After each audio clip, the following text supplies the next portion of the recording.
Buenas tardes, amigos de la era digital, y bienvenidos a una nueva entrega de The World Under Attack por Carlos Esper. En esta ocasión, en esta saga por una Venezuela libre. Son varias las noticias que han venido desarrollándose en las últimas horas, porque esto va cambiando minuto a minuto, si se quiere.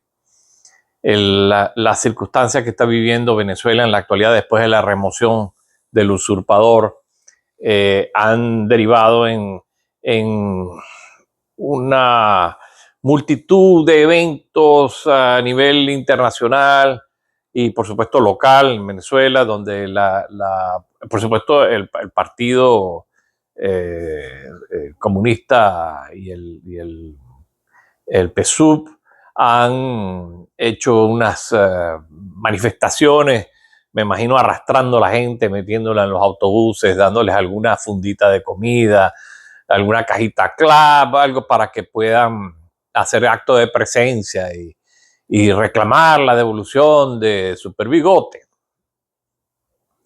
Y de la primera delincuente, por supuesto. Entonces andan amenazando gente y poniendo mujeres famélicas esposadas entre dos gorilas a pedirle perdón al presidente Maduro. Pedirle perdón al presidente Maduro, un individuo que está tras las rejas por narcoterrorista y torturador y violador de los derechos humanos. Mira tú, ¿cómo será de evidente la dictadura que existe en Venezuela que hacen ese tipo de cosas con la mayor naturalidad? Y además lo colocan como un acto noble o de demostración de obediencia y de resteo con la del Cieloína, el gobernador del estado o la policía del estado Vargas. Es absolutamente deleznable lo que ocurre allí. Vamos a dar inicio al conversatorio desarrollando un poco lo que aconteció en el Consejo de Seguridad de las Naciones Unidas, que de paso me sorprendió muchísimo que el presidente del Consejo de Seguridad sea un representante de Somalia. ¿Y por qué me sorprendió muchísimo? Porque Somalia es verdaderamente un país que está en crisis política, en crisis económica, en crisis social, y que lo pongan de presidente del Consejo de Seguridad de las Naciones Unidas me parece tan fuera de lugar. Tengan en cuenta que Somalia está destacando en los Estados Unidos gracias a la presencia somalí en el estado de Minnesota, donde han desfalcado más de 9,000 millones de dólares de dinero de los contribuyentes a través de todo un entramado de corrupción, de hogares de cuidado diario falsos, centros de ayuda y de centros médicos falsos donde no va nadie, lo único que hacen es cobrar, y han canalizado durante años. Minnesota es un estado gobernado por los demócratas, hasta 9,000 millones de dólares o más. Siguen apareciendo cosas graves. E incluso financiación con ese dinero de los contribuyentes norteamericanos a movimientos terroristas en Somalia. O sea, esto es una cosa que se cuenta y no se cree. Pero bueno, el presidente del Consejo de Seguridad de las Naciones Unidas es un representante de un país con esas cualidades. Y el representante de los Estados Unidos el embajador de los Estados Unidos de Naciones Unidas hizo una explicación clara, diáfana, de los puntos más importantes que tienen que ver con la extracción, más no extradición, de un fugitivo o de la justicia norteamericana.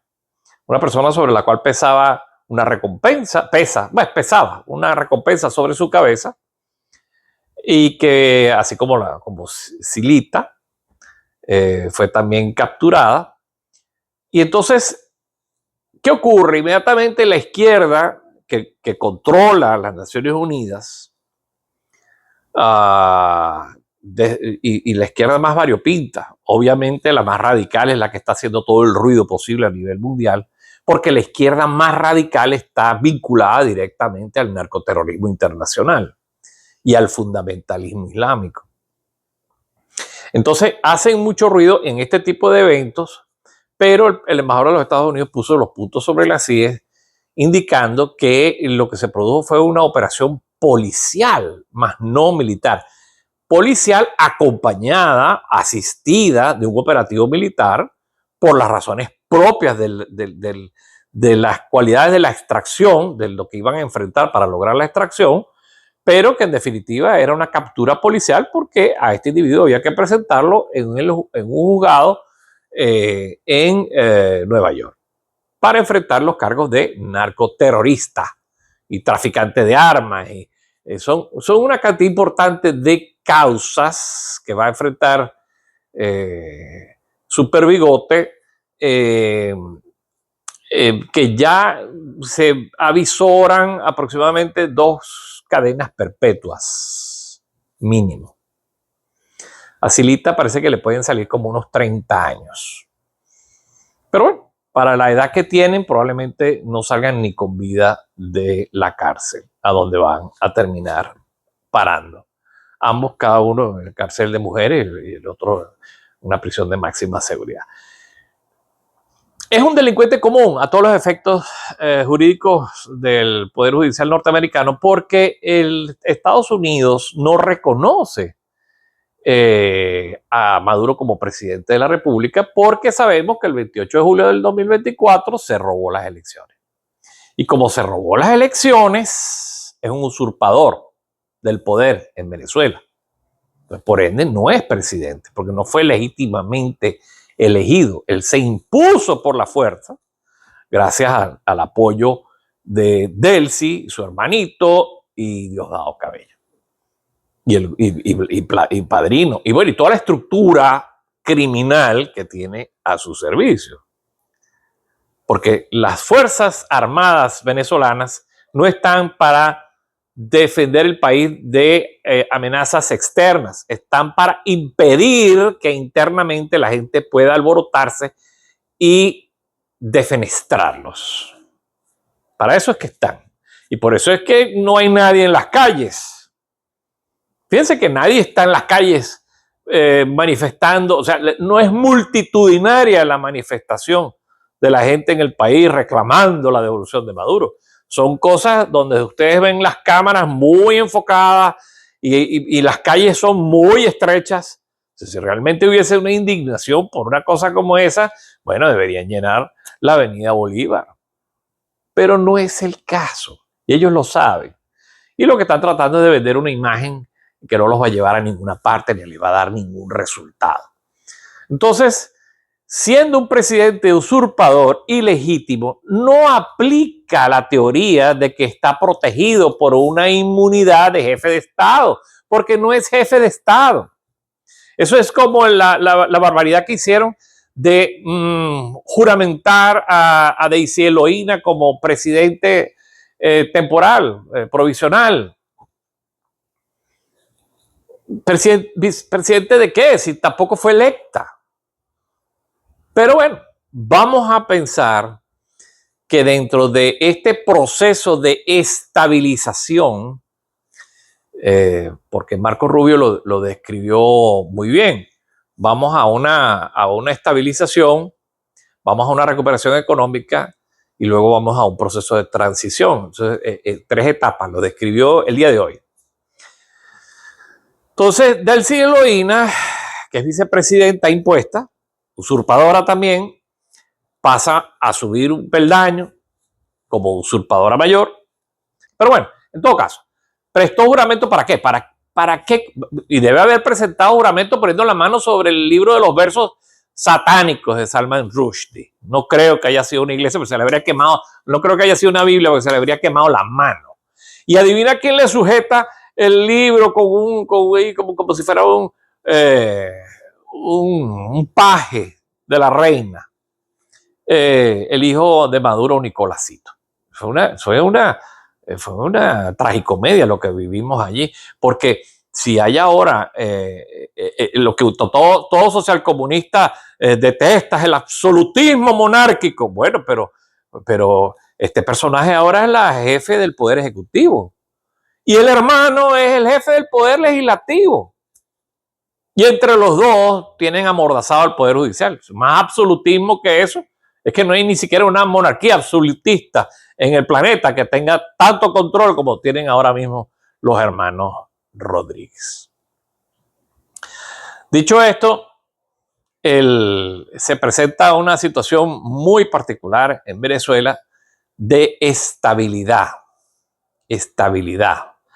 Una estabilidad que la veo sumamente frágil porque Maduro decía, yo soy la garantía de que aquí haya paz. ¿Por qué? Porque ellos tienen compartimentado el poder. Maduro, por ejemplo, controla el Tren de Aragua y los planes. Vladimir Padrino controla una parte del ejército. Diosdado Cabello controla otra parte del ejército, la policía y los colectivos. Y entre los tres había una cierta coexistencia, donde además tenían perfectamente identificados los negocios que les eran propios. Entonces, al irse una de las patas de la mesa, estamos cojos. Y si bien los Rodríguez ahora tienen un poder casi omnímodo, dificulta que una persona a la que siempre le dolió muchísimo que Chávez no lo ungiera como candidato presidencial, vaya a aceptar lo que está aconteciendo con Del Cielo Ina, que es Diosdado Cabello, que es el gran responsable de que Maduro desconociera las elecciones. Él es el que le dice, tú no entregas esto por nada del mundo. Porque, entre otras cosas, ellos saben que si pierden el fuero que los protege, que es la supuesta soberanía nacional, que no existe soberanía nacional en Venezuela porque estamos invadidos por iraníes, por rusos, por chinos, por cubanos. Dios mío, en el Ministerio de la Defensa, ahí en Fuerte Tiuna, ahí ondea la bandera cubana, como si fuera un enclave de Cuba, Venezuela, que lo es, de hecho. ¿Cuántos no murieron protegiendo a Maduro? Que yo sepa, murieron como 32 cubanos militares que eran parte del anillo de seguridad de Nicolás Maduro. ¿Por qué mueren cubanos y no venezolanos en esa tarea? Es una buena pregunta, ¿no? Pero los cubanos dicen, no, nosotros no tenemos presencia militar en Venezuela. Todo es una pantomima. Todo es una pantomima. Entonces, dificulto, ¿verdad?, que el amigo Diablodado vaya a quedarse tranquilo. Pienso que debe estar, de hecho, se está presentando por las calles y maneja otra vez por su camioneta, la maneja de noche, todo está tranquilo, todo está en orden y tal y cual, no sé cuánto, demostrando como que él es muy, muy macho y valiente. Valiente, y el tipo fue el último en dar la cara después que los americanos habían llevado a Maduro.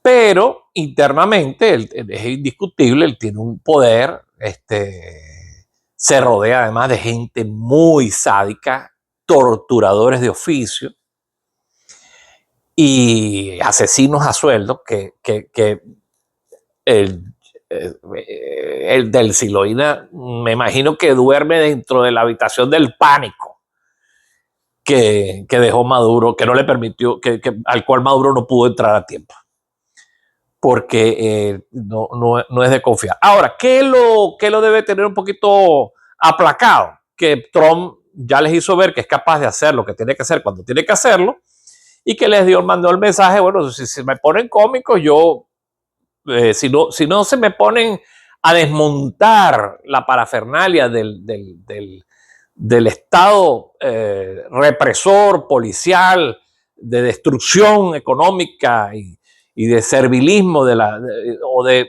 creación de miseria sistemática en la gente, entonces yo voy a actuar.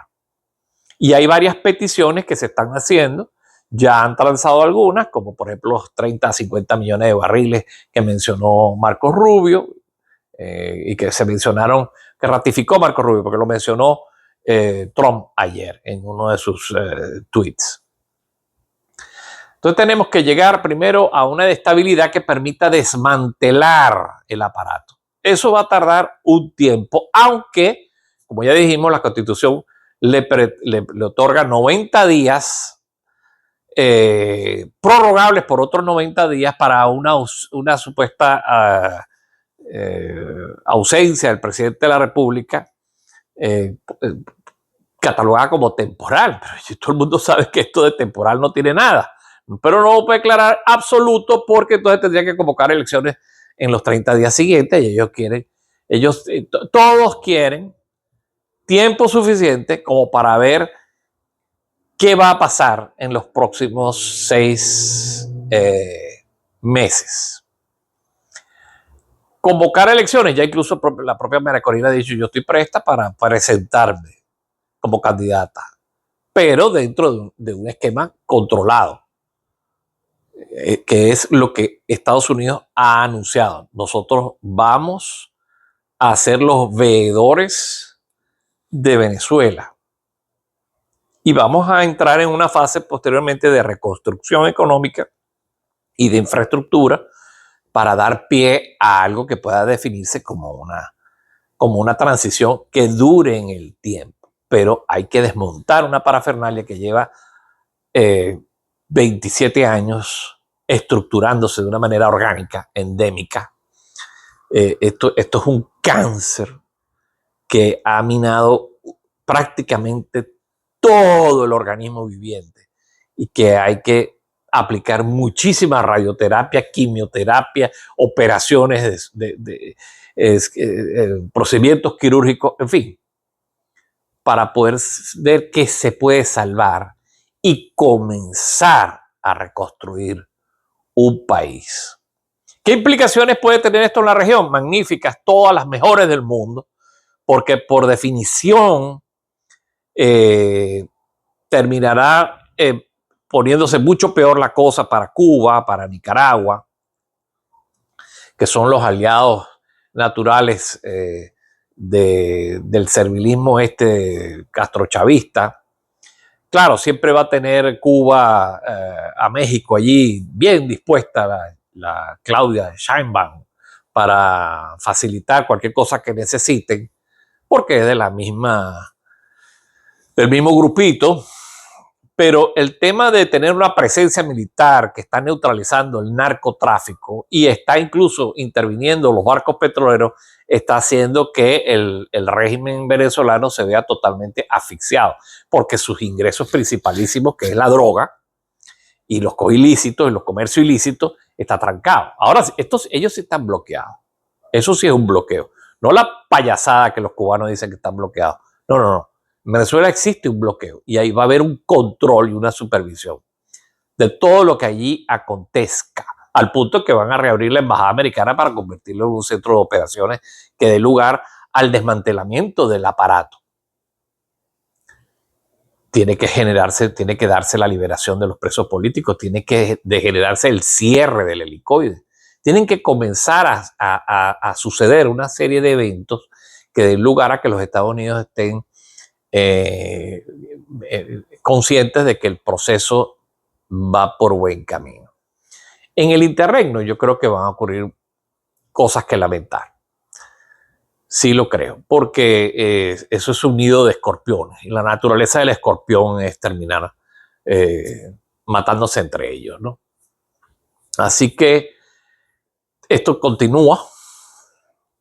La posición de las Naciones Unidas se desvirtúa desde las Naciones Unidas mismas. Las Naciones Unidas produjo el reporte Bachelet que indicaba que Maduro era un violador evidente de derechos humanos. O sea, estamos hablando de que están sustrayendo de Venezuela un violador de derechos humanos convicto y confeso por el reporte Bachelet, que siendo socialista lo denunció.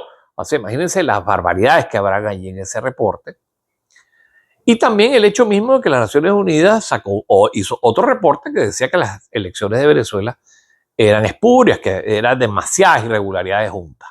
Además que tenemos las actas custodiadas en Panamá que demuestran que González Urrutia sacó el 70% de la votación y eso con todo el aparato en contra. O sea que muy posiblemente el 90% de la población está a favor de la remoción del sistema imperante, no solamente de Maduro, del sistema imperante. Pero las armas en la calle están para estos vándalos, estos criminales que no tienen ningún problema en secuestrar, asesinar y torturar. Ya la gente está cansada de ser víctima. Y si los Estados Unidos nos están echando una mano, señores, aquellos que están desde el confort de su hogar hablando de derecho internacional y justicia internacional, ¿hasta cuándo? ¿Hasta cuándo? ¿Hasta cuándo ustedes van a estar defendiendo lo indefendible, aunque sean simpatizantes de la izquierda? ¿Cuántos años más quieren ustedes que Venezuela sufra, padezca y esté sumida en la miseria? ¿Cuántas negociaciones con el Vaticano, con los suecos, con los barbadienses? A todos estos actores, el chavomadurismo se ha burlado de ellos olímpicamente, incluido el autopen. Se burló de Biden. Biden se burló del presidente Biden, la administración americana pasada, porque él prometió elecciones limpias y el respeto de los resultados electorales del 28 de julio, y no lo hizo. A cambio de que le devolvieran a Alex Saab, a los narcosabrinos y un poco de cosas. Así que esta gente es, como sabemos, de muy poco fiar, y por lo tanto hay que tener una supervisión absoluta las 24 horas, los 7 días de la semana. Dicho esto, bueno, se me ha extendido muchísimo la entrega de hoy, por lo que ya me despido. Los invito a que, si les ha gustado el programa, lo compartan y se suscriban al canal. Así que muy buenas tardes y que Dios los bendiga.